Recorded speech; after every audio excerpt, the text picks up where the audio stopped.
and welcome back to Dusty Book Sniffers. I'm Nicole, and today we are here to talk a little bit more about some classics that I've been reading, and today's book that we're talking about is Silas Marner. All right, so let's get into it.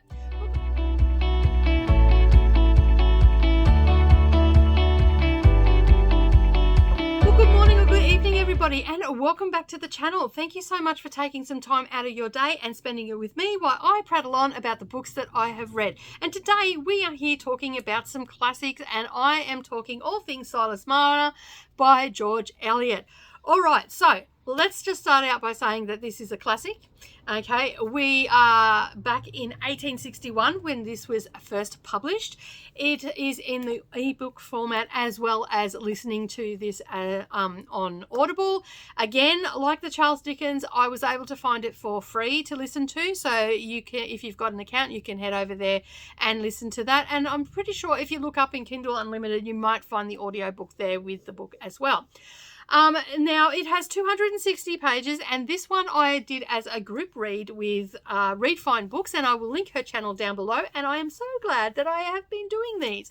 So basically this is the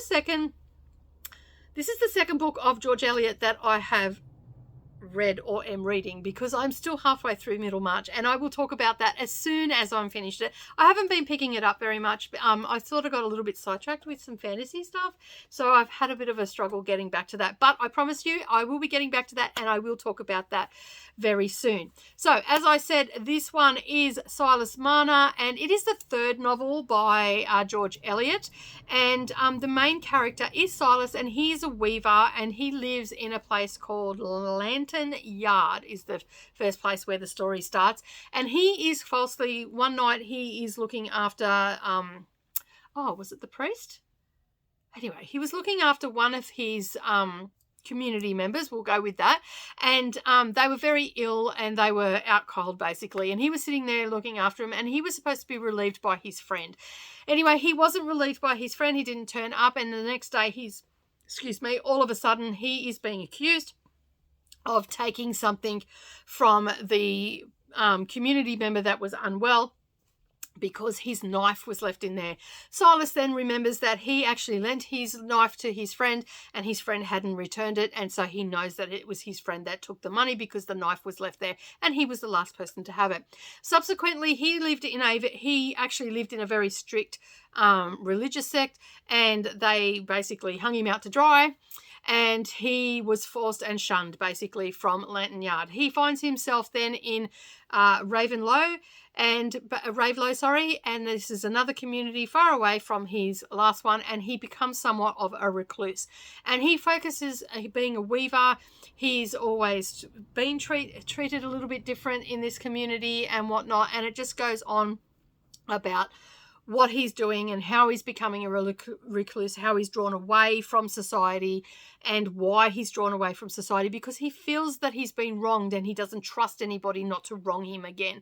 So he throws himself into living on a very meek life, and so he's not spending a lot of money or anything like that. He's doing all his weaving. I mean, weavers were very important at the time, because that's who made the cloth to make the clothing and stuff like that. So he was making not lots of money. He was making money, and he was hoarding all his money. And on a daily basis, he would pull his money out, and he would, he'd thrown himself into work, and he was staying away from everybody in the community and stuff like that. And he'd work more, and then he'd sell his products, and he'd have it there, and then he'd pull it out, and he'd look over it, and he'd try and work out ways that he'd spend less and less money, and he'd only live on minor things that he needed and stuff like that. And so he did this for near on 15 years. And then we have, so that sort of sets up the story, and where he's living in Ravelow, and it is a little country town apparently in England. I don't know where in England. And so he is there, and then basically in comes some other characters. So we've got Godfrey and Dunstan, or Dunsey as he's referred to in the book, and they're not great. They're a little bit morally grey, these characters. And so the first part of the book being, part of the religious sect and all the rest of it, and now he's feeling very isolated and stuff like that. So we've sort of moved on from that, and now we're going to the morally grey characters. And basically Godfrey is married to an opium addicted lady in the town, and his father doesn't know. Now, the squire has the squire, I forget his name, Godfrey and Dunsey, as he's called, are the sons of this squire, and he owns the land, and Silas is on their land and renting a cottage from them, basically. And so that's how the connection all comes in. But as I said, Godfrey is secretly married to this village girl who is addicted to opium and who also has a child by him. And no one knows. His father doesn't know or anything like that. So Dunsey is actually using this against Godfrey and blackmailing him and telling him that he's going to tell his father, hoping that his father will get written, like write him out of the will or whatever the case may be. Because, again, they're morally grey, these guys, in my opinion.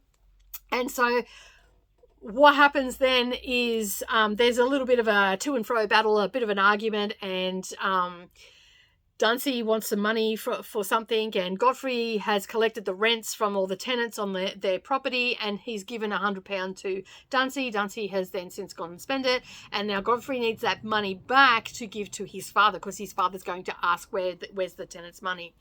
So basically they have a bit of an argument about it, and then Dunsey convinces Godfrey that he'll sell his horse, so he goes off the next day or whenever, and basically goes off and tries to sell the horse, which is a prize-winning horse, and he sets up a sale and all that sort of stuff. But then on his way back home, because the sale was going to happen the next day, then on his way home, the horse dies, essentially. And basically he just goes off, leaves the horse there and goes, what am I going to do type thing, and then remembers that Silas has all this money, because there's been these rumours all these years that he doesn't buy anything, he's just hoarding all this money, and Silas has it hidden under his floorboards. So Dunsey takes upon himself to go, I'll go and ask Silas for a loan, convince him to give me the money, and then I can pay back my brother and all will be good. Well, Dunsey comes across the cottage, and the cottage is empty because Silas is in town doing whatever he's doing in town. And so he takes it upon himself to steal the money. And so he gets the money. He goes through the place and finds the money. And basically then he walks out and just goes out. And that's sort of the last we hear. We know that he's stolen it, and that's sort of the last we hear from him. So basically what happens then, Silas comes home from being in the village. He goes back into the village. My money's been stolen. The sky's falling. Like it's all doom and gloom because his money's all gone. And the villagers start talking, and they sort of come to the conclusion that it may have been the peddler that was there some time ago. And so, like, did you check it? When was the last time you checked it? And all that sort of stuff. And they come to this conclusion that it was the peddler. We know that it wasn't. So then basically we then move on to Godfrey. He's wondering, he's distracted by the fact that Dunsey hasn't come home. He's not returned. He doesn't know where the horse is. He doesn't know if the sale's gone through. Subsequently, he heads off and he ends up finding the horse, finding out that the horse is dead. He comes clean with his dad that he gave the money to Dunsey. No one knows where Dunsey is. There's no more. He's not around anymore. Godfrey is in love with Nancy. I forget her last name, but Nancy is, he really loves her, and he's still married to this girl and things. So he pursues Nancy. Nancy doesn't want to marry him. Subsequently, they end up being married. And so we roll around to the New Year's, and that's sort of when they get together. There's a New Year's party at the Squire's house, and Nancy is there, and Godfrey is there, and basically on that same night, Silas is at home, and there's all this stuff happening at the New Year's party, and also happening that's going to bring Silas and these people together happening as well. And so what happens is Godfrey's essentially putting the hard word on Nancy. Nancy's going, no, I don't want anything to do with you. And then they end up dancing, having a great old time. Meanwhile, back at Silas' house, he's sitting there and he suffers from these seizures, which I can only equate to like an epileptic, to describe it is an epileptic seizure.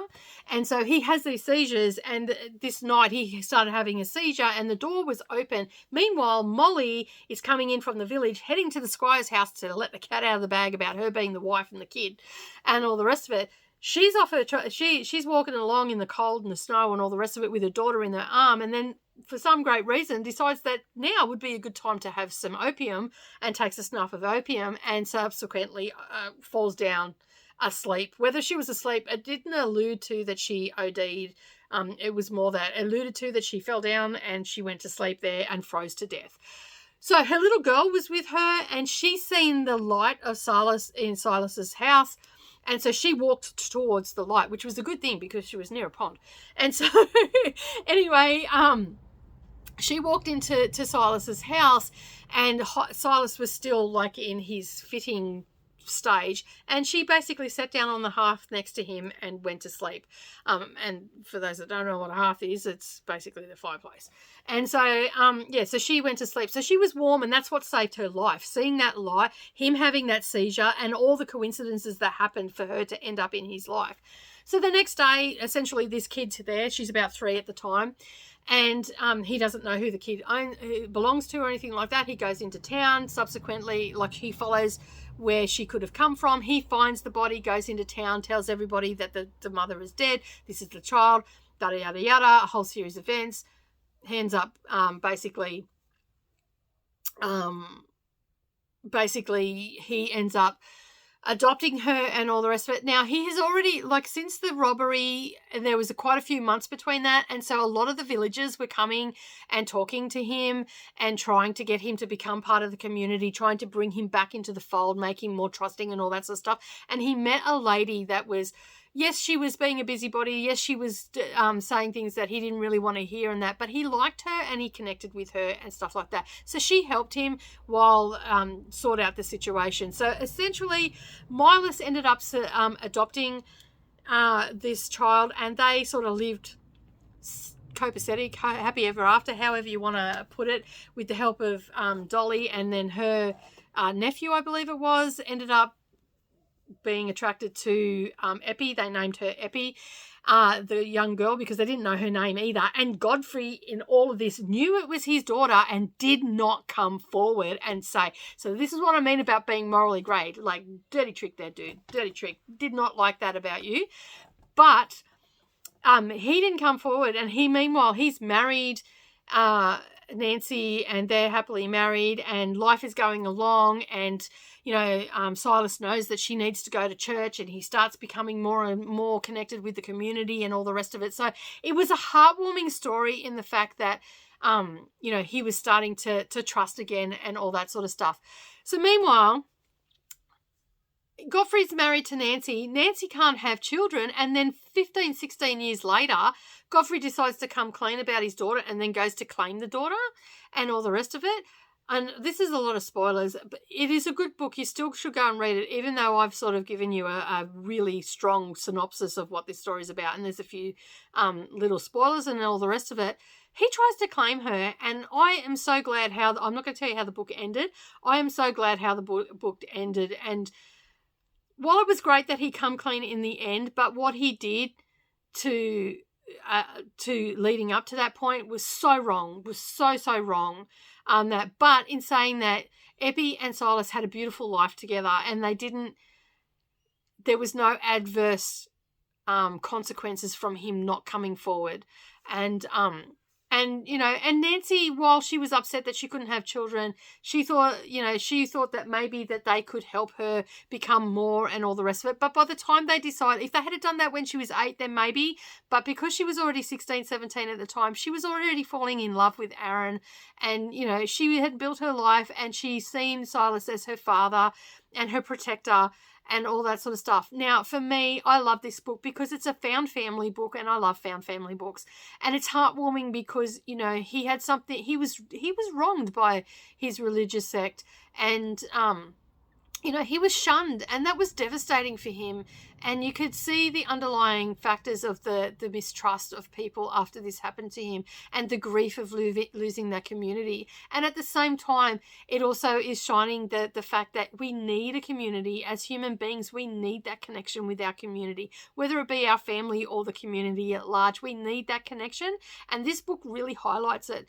A lot of people, when they talk about the classics, they ask if they stand the test of time. I think this is really this stands the test of time, hence why it is on the classics list. And George Eliot has done a fantastic job of putting this book together, and it's only a short book of 262 pages. It's not a very long book, but she packed a mighty punch in this book, and I just love the aspects of it, like the things that I took away from it, you know, that people do eventually get their comeuppances, and, you know, and there's an old-fashioned word for you, isn't it? Maybe reading too many classics, maybe that's the point there, you know, and the fact that, you know, you can be isolated from something, but there is something so beautiful in finding a found family and, you know, spending the rest of your life together. And, you know, and also that you when you go into your old age, you know, your life might not have been worked out for you, and things, you know, and things you've done in your life you need to make peace with before you go into old age, so you can have a peaceful old age, basically, and not have any guilt and that sort of stuff. And so it's sort of, for me, and I might be reading more into it, but for me, these were the things that I took away from it, that, you know, Godfrey ended up coming clean about his daughter, and Silas and Eppie found solace with one another, and, you know, Dolly played a huge part in Silas's life of bringing him back into the fold and him feeling accepted and wanted by the community. And that's what I took from this book. Absolutely love it. I gave it a 4 stars, 4-star rating, and it's actually closer to a 4.5 for me. The only thing I can say about it, that it wasn't long enough. I think they sort of glossed over Eppie and Silas's life together. I would have liked to have had more, you know, about Silas and how he made peace with coming to terms with coming back into the fold. There was a little bit where he went back to Lantern Yard, and he could never find out. Like, he never went back. He never, in all that time, he'd never gone back. So it had been a long time. So, because it was 15 years before Eppie came onto the scene, and I think she was 15, 16 when he went back. So it had been a good 30 odd years of him not having anything to do with his previous life. And he did make an attempt to go back and find out stuff, but when he got there, it was too late. Things had changed a lot in that time, because that was obviously closer to the city. But as I said, 4-star rating from me. If you haven't read Silas Marner, I highly recommend it. I'm not usually one to harp on something, but the last few books that I've read in the classics, I'm highly recommending them. If you have an Audible app or a Kindle Unlimited, or you just find the Kindle and read the book or listen to the book, brilliant book. And I thoroughly enjoy immersive reading, as I said, with the classics, because they help me to understand the language and the flow of the language. And like, I don't necessarily have to look up the word and what it means, but the language of the time and how it flows, and how the author brings it all together, and they're just beautifully written book. All right, that's it from me today. Thank you so much for joining me and listening to me prattle on about Silas Marner. I do appreciate you being here. If you are a new viewer or a returning viewer, please hit that subscribe button and the little bell icon beside it, and then that way you're not going to miss out on any bookish uploads. While you're there, click the like button, give me a thumbs up. That will help me get seen on YouTube. And also, leave me a book emoji if you've made it this far, because I'd love to hear from you in the comments. And have you read this book yourself? But that's it from me today. Have a great day, everybody. I hope you get lots of reading in, and I will see you all again next time. Bye for now.